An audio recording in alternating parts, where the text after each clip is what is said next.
Hey everyone, welcome to my series of short videos where I show you different techniques, stitches, and tips that I use in my patterns.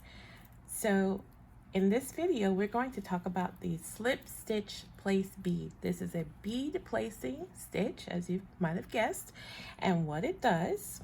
So if you can look at this bracelet, and by the way, this pattern's coming up, okay? So stay tuned. So if you look at these bluish green beads right here, see, they are facing upright, right, with the strand coming through this way, whereas the beads, the golden beads here that are framing them, are laying on their sides with the stitches coming from right to left. So I'm going to show you how to place these gold beads today. All right, so let's get started. All right, I've got a little sample here. And so sometimes, you may need one or two hooks, okay? So it depends. Sometimes your main working hook, in this case, my main working hook that I work this with is a G, okay? And that will not fit through these beads, obviously. So in this case, I'll need a smaller hook. And I have a 1.5 millimeter hook, which fits through the beads perfectly, okay? And that's what you need to remember. If I'm working exclusively with this hook, then I don't need an additional hook, but in this case I do. So I'm gonna put my main hook aside for a second. I would have a loop on my hook, right? At this point, I'm gonna take my hook out of the loop, place a bead on that hook, put the hook back to the loop, and then pull that loop through the bead, just like that. And you won't believe how easy this is.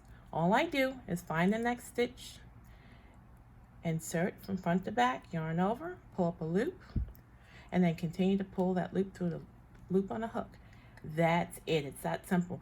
I normally don't have you do a chain one because that will cause the beads to zigzag, and we're not looking for that effect for this, okay? We're looking for them to go in pretty much a straight line like that. So let's do that again. Take the hook off the loop, put a bead on the hook, back to the loop, pull that loop through the bead, find that stitch, insert, yarn over, pull up a loop, and then continue to pull that loop through the one on the hook. Now, something else I need to point out before we, as we continue to work a little bit more, I'll show you one more time.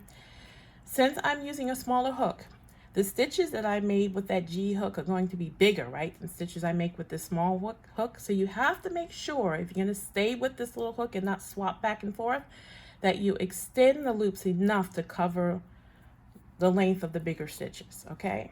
Don't work too tight is what I'm trying to say. So I just put that bead on that loop, find the next stitch, yarn over, pull through the stitch, pull through the loop on the hook, and that is the slip stitch place bead. Very, very easy, creates beautiful effects. I hope you use it, and I'll see you later.